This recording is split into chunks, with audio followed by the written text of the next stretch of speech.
নমস্কার বন্ধুরা, সকালে ব্রেকফাস্টে ডালিয়া, তো ডালিয়া আর মুগের ডাল নিয়ে নিলাম এবং এটাকে একটুখানি ড্রাই রোস্ট করে নিলাম। এতে কি হবে, ডালিয়াটা আপনার আঠালো আঠালো যেটা চ্যাটচ্যাটে একটা ব্যাপার হয় সেটা হবে না, আর ভালো খেতেও হয়। ঠিক আছে, এটাকে ভালো করে ধুয়ে নেব। এটা ধুয়ে নিলাম। এবারে প্রেশার কুকারে বাকি ফোড়ন এবং একটু টমেটো আর আলু দেবো। খুব সিম্পল ডালিয়া, আর একটু গোটা গরম মশলা। প্রেশার কুকার বসিয়ে দিলাম, গরম করে তেল এবং একটু জিরে, তেজপাতা, শুকনো লঙ্কা আর একটু গোটা গরম মশলা দিয়ে একটু আদা দিয়ে দেবো, আর একটু আলু আর টমেটো দিয়ে ভালো করে নেড়ে ডালিয়াটা মিশিয়ে দেবো। নুন, হলুদ আর চিনি দিয়ে দেবো। ব্যাস, ভীষণ সিম্পল ডালিয়া, মানে এর থেকে সিম্পল আর হয় না।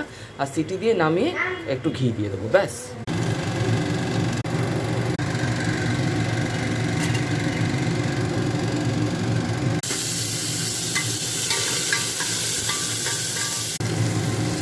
নুন, হলুদ, চিনি আর গোলমরিচের একটু গুঁড়ো মিশিয়ে দিলাম, এতে টেস্টটা ভালো হবে।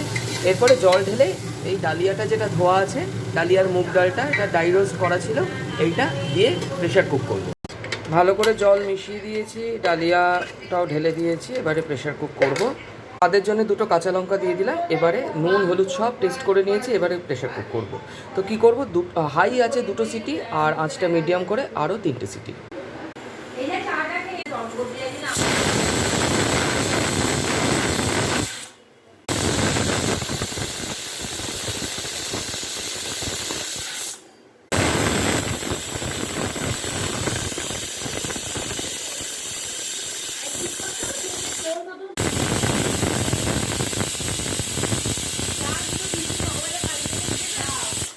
বন্ধুরা, প্রেশারটাকে রিলিজ করে দিই। মিনিট 5-7 হলো।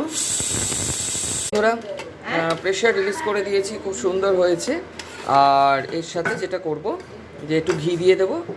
বন্ধুরা, ঘিটা দিয়ে দিয়েছি, ঘিটা মিশে যাক এবং খুব সুন্দর একটা গন্ধ বেরোচ্ছে। আপনারা অবশ্যই এভাবে ফলো করুন। দেখুন, খুব সহজে সিম্পল ডালিয়া ব্রেকফাস্টের জন্য। এটা ডিম ভাজা হোক, একটু আলু ভাজা হোক, কোনো কিছুর সাথে আপনারা খেয়ে নিতে পারবেন।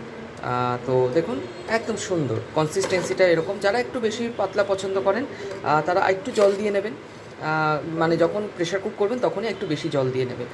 তো এইটুকুই। তো নেক্সট কোনো একটি ভিডিও নিয়ে হাজির হব। যাদের ভালো লাগলো তারা এটাকে সাবস্ক্রাইব করবেন, যারা নতুন দেখছেন চ্যানেল। আর যারা আমার পুরনো সাবস্ক্রাইবার তারা এটাকে লাইক করুন, শেয়ার করুন। প্রেশার কুকারে খুব কম সময় এবং এলপিজি অনেক সেভিং করে দেখুন কত সুন্দর একটা ব্রেকফাস্ট আমরা তৈরি করে ফেললাম। তো নেক্সট কোনো একটি ভিডিও নিয়ে আবার হাজির হবো। ততক্ষণে নমস্কার ভাই, সবাই ভালো থাকবে।